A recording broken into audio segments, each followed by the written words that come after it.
Welcome back, guys. Me and Landon are back out here on the Ohio River today. Just put the boat in. We had to break the ice to get the boat in the water, but it's surprisingly warm today for January. It's about 45 degrees here in Kentucky, so not too bad. We're gonna go out here and enjoy the afternoon. It's about 1:30 p.m. right now, so we've got a few hours to fish before dark.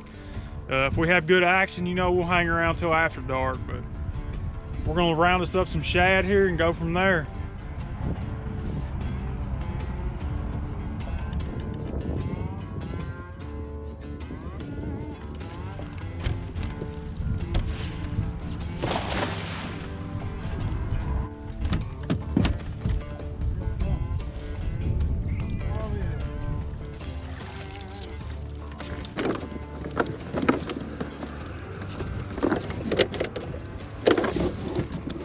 That one's big, isn't it? Looks like he is 14 inches.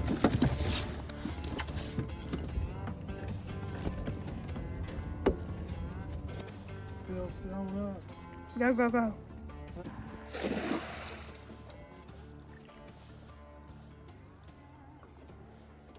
So we don't have a transducer on the front of the boat.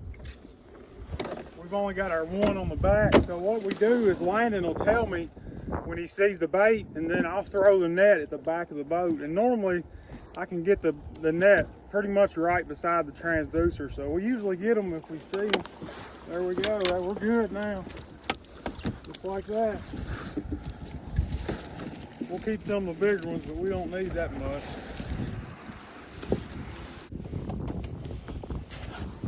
Look at all that bait on the screen. It makes me want to throw again. Look, we don't need any more, but catching shad when they're like that, it's fun. Did you hear me? I guess we can get him one. Look at him pulling it up in there. He's pulling. Cat's pulling the shad up. No, he took it. He gone. I hope he eats it all because that thing's gonna be stinking up in there. I can't get to it where it's at. So this cat has made an appearance in a couple of our other videos.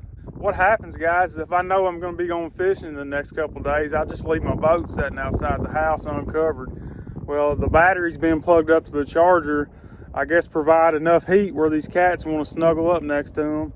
Every now and then when I take off to go to the river, there's one that doesn't get out in time, I guess. And that's what happened today, and that's what happened last time. These aren't like our pet cats or anything. They just hang out around the house there.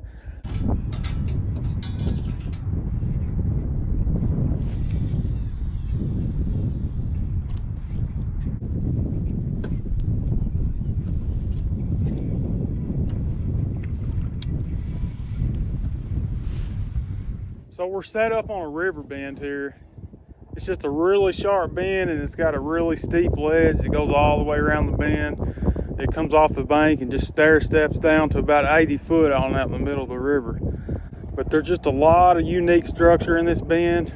For any of you new guys watching that might just be getting into catfishing or just getting into river fishing, the best advice I can give you if you're going to a new area is look for a river bend. Pull up Google Earth or some kind of Navionics chart. Find the sharpest bend in that stretch of river you can fish. A bend normally has about everything you could want. It's got deep water, shallow water, fast current, slow current.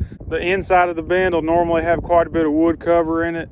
There's always normally a real good ledge going around the bend. 9 times out of 10, if you spend enough time in a really sharp river bend, you're gonna find some fish. So we're just gonna bounce down this ledge, try a couple different depths, and see what happens.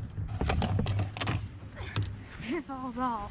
How much shad can a cat eat in one day? Oh, he can eat a bunch.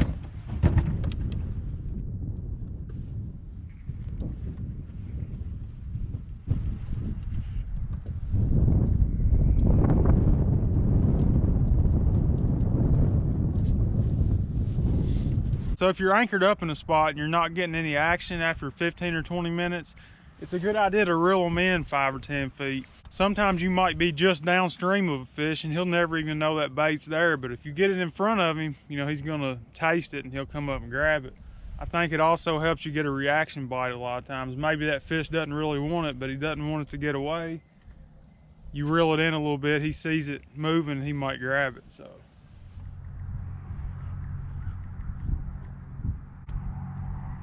oh, Is it very good? Oh, it was. No, it's a pretty nice blue. I mean, not. I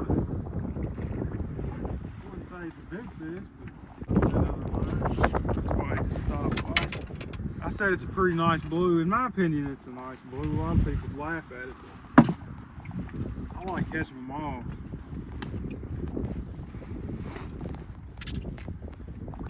Really aggressive fish for 37-degree water. I'll let him keep that piece of shad, even though he probably won't eat it. Pretty little fish, first one of the day, first anchor of the day. All right, let's get this one back in and probably sit here for another 5 or 10 minutes and then bounce down a little bit. We're just gonna work this ledge. So we sat in this first spot for about 35-40 minutes, caught that one fish, had a couple dink bites, but we're just gonna reel everything up, move down probably about 100 yards or so and do it again.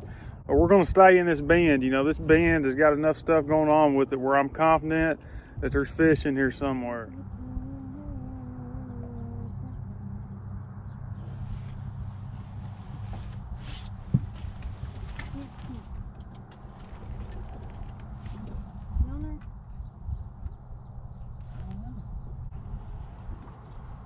Yeah, come get him.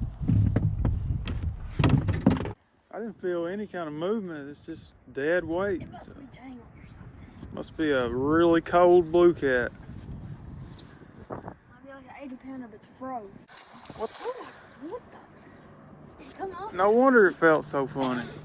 It feels huge. Look at that. I feel like an 80 pounds. You got tangled up in the dropper loop that we had our sinker on. What a mess. No wonder it didn't fight, because Couldn't fight, really. it wasn't even hooked. Just tangled up. Ow, ow. Nice little channel cat. Be a good one to eat, but we're not gonna mess with him today. So we've got a big front gonna move through tonight, and in the morning you can see it coming in behind me, and you can kind of start feeling it in the air a little bit. These fish should be on fire right now, right before this front, and I'm sure they are if I could find them, you know, but 37-degree water can be a little difficult sometimes, but you can also have some really good days in this cold water. You can catch some big fish also. It's always worth getting out here, in my opinion. If you can go, go. There's a bigger mouth than you know. Scared them. Oh, that's good, Scares me every time.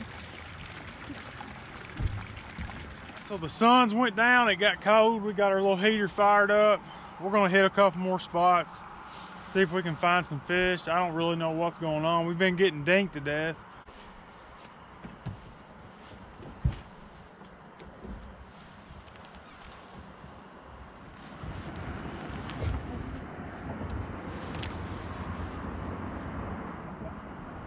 Which one's getting bit? I don't know. This one's been choking more.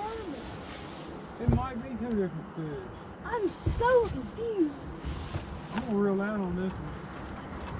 Oh! Let's see if that other one, I think it's two different fish. Reel down on that. I think it is. No, you gotta reel down. You got a fish on there, don't you? I think so. I don't know if it's... I think we're doubled up, guys. I'm not 100% sure yet. Might be tangled up in the same fish.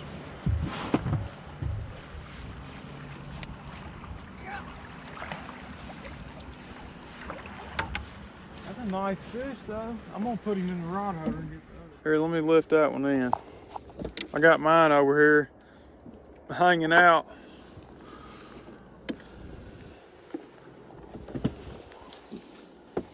Well, look at that hook set. So I had two different pieces of bait on this one, guys. That was a double hook rig. I showed how to tie this rig once before, so if anybody wants to learn how to tie it, I got a video on it. I'll put it in the description. I had a piece of cut shad on the bottom hook and a gut on the top hook, and looks like he ate the gut. And then let's get this other one out over here.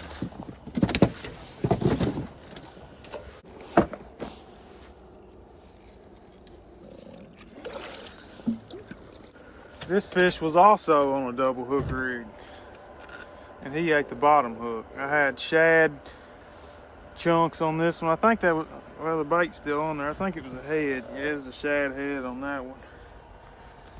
So both fish caught on shad, not skipjack.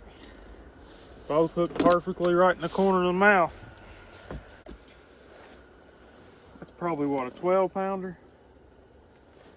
You're pretty good at guessing, Landon. What do you think it weighs? 11. Let's see what he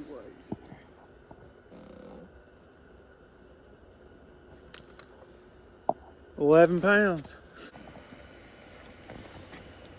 There we go, guys. Nice little double. Like I mentioned earlier, we got this big front coming in the morning, so at some point these fish are going to feed, you know. Hopefully it's right now. Hopefully this wasn't just luck. Hopefully there's more to come. But we're going to get them back in.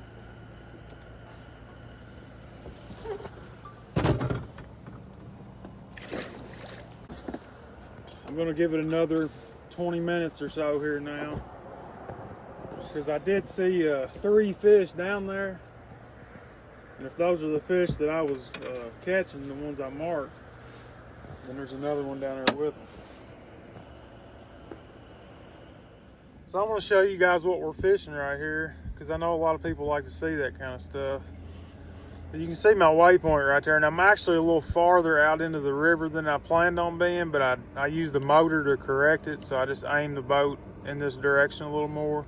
So we got a creek that comes out right up here. This is where we caught our bait at earlier, so we know it's full of bait. You know, the current's running this direction, so right here on the back of this point, there's a current break, and that's where we spotted those 3 or 4 fish at.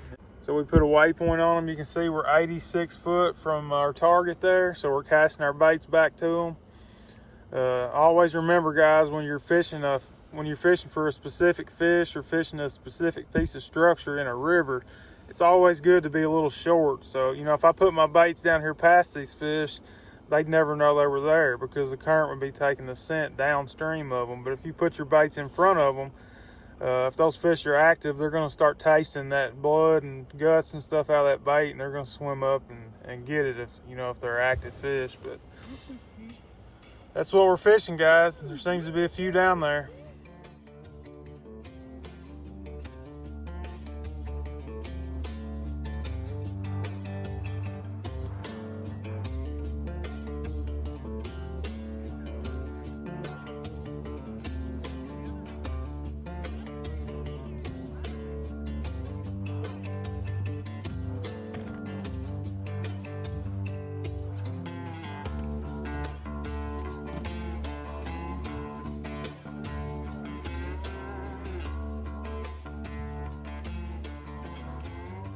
These fish are starting to move down this ledge, apparently.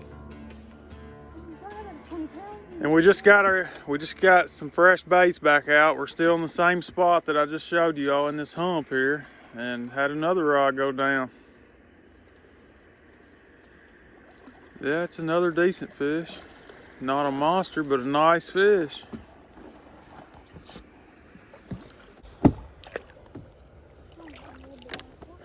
Nice fish, Landon. Yeah, that's that same rig we just caught that other fish on. Look at that hook set, buried.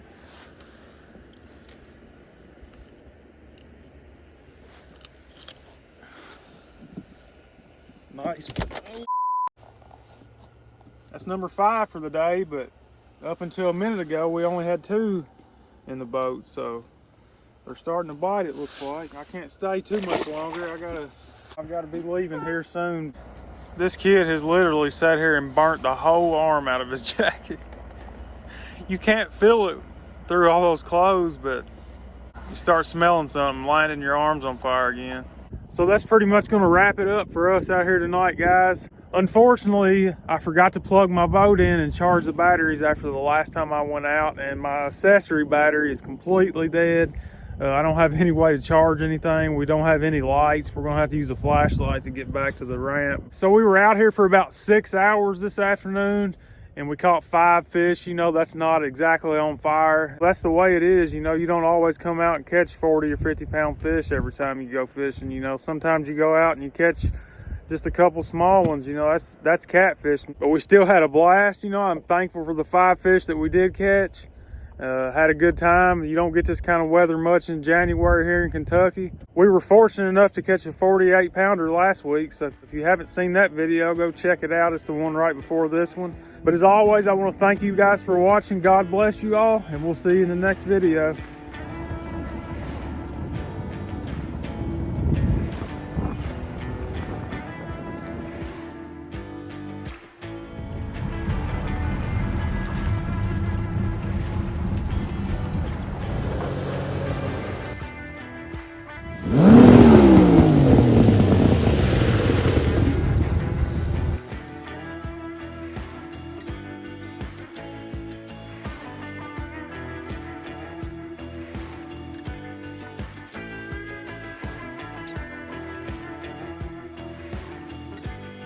Wrap it up. So that's pretty much going to wrap it up for us out here. So that's pretty much going to wrap it up for... Why can't I say that?